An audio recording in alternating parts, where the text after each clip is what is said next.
Okay, guys, everybody plug in. There's going to be two different things I'm going to talk about. But you guys, plug in. Listen.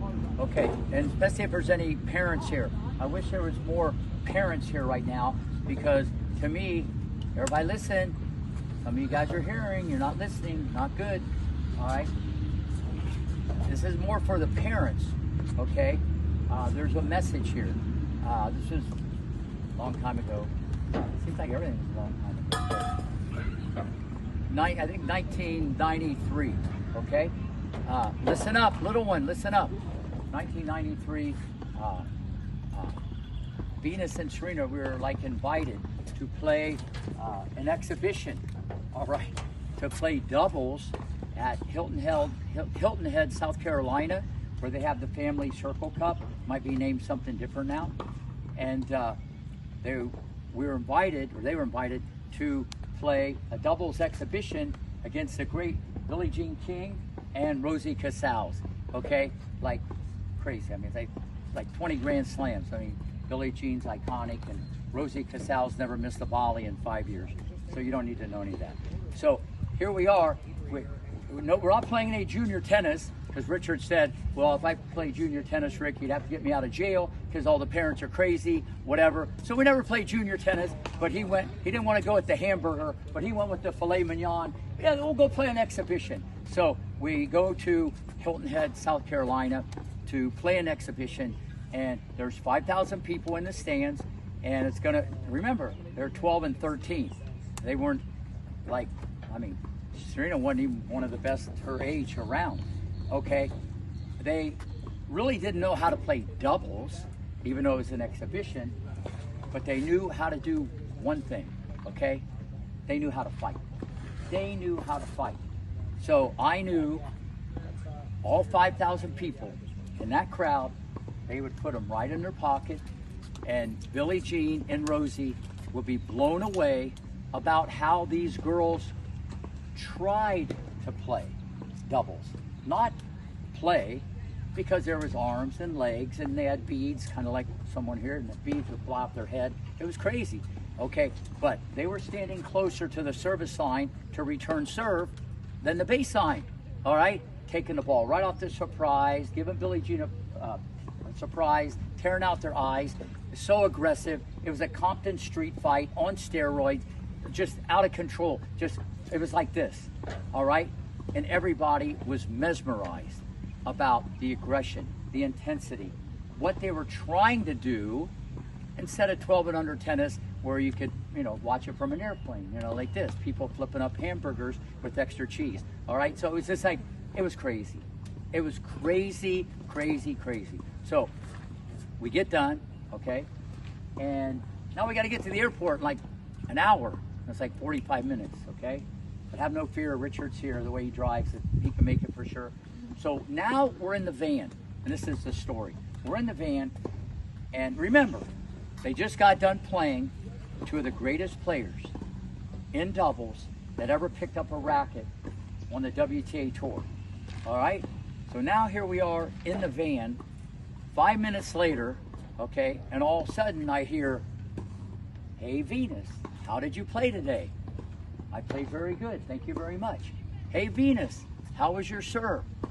"Yeah, my serve was on fire, it was great." "Hey Venus, how was your return?" "I was smoking my return." So I'm hearing this conversation, I'm going, whoa, what is this? So I'm sitting here in the back, and Serena, I call her Meek, she was sitting there, and Orsine was in the front, and Richard was in the back, and BW was back there. So I turned around, okay, and this is a message for all you parents. I turned around, and she's talking to a doll. She's talking to a doll, getting interviewed, okay, about how did she play, okay? How did she play? The moral of the story, and this is important for all the parents, especially if you got younger ones. Their kids first, and tennis players second. Always remember that. There's a big message there. So at the end of the day, you need balance in your life, but that was a more than iconic story, okay? And when I told that to BW at the after party at the red carpet, she was like crying on the floor. She goes, "I still have that little doll, by the way." But anyway, that's one thing I wanted to talk about. And the other thing is, this is even more important, okay?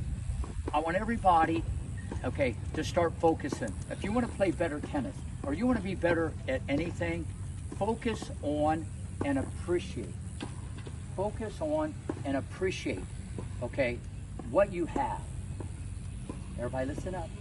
Focus and appreciate what you have instead of what you don't have. Okay, too many times, okay, in life, this is what people do. They focus on the wrong thing, okay? And if you focus and appreciate every day, and you're thankful, okay, and it's hard to do it because you get caught up in this crazy thing called life, all right? But I'm just telling you, the best of all the rest, they appreciate what they have, they're thankful every day. But you get caught up in the problems and all this and that. It's so easy to get sidetracked. Appreciate what you have instead of what you don't have. And this became, okay, too many times, okay, in life, this is what people do. They focus on the wrong thing, okay? And if you focus and appreciate every day, and you're thankful, okay, and it's hard to do it because you get caught up in this crazy thing called life, all right? But I'm just telling you, the best of all the rest, they appreciate what they have, they're thankful every day. But you get caught up in the problems and all this and that. It's so easy to get sidetracked.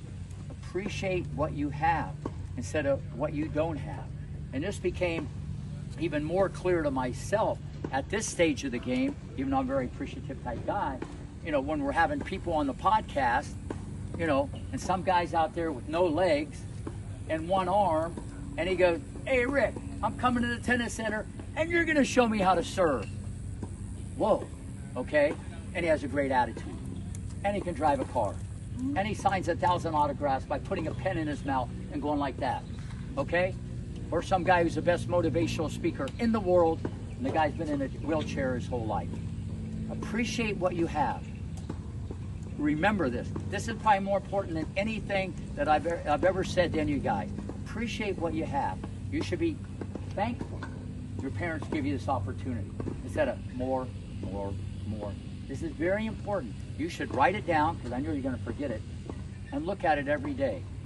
And I'm going to tell you, it will empower you, and if you feel better about yourself, okay, it changes the whole landscape. I'll see you guys at 1 o'clock.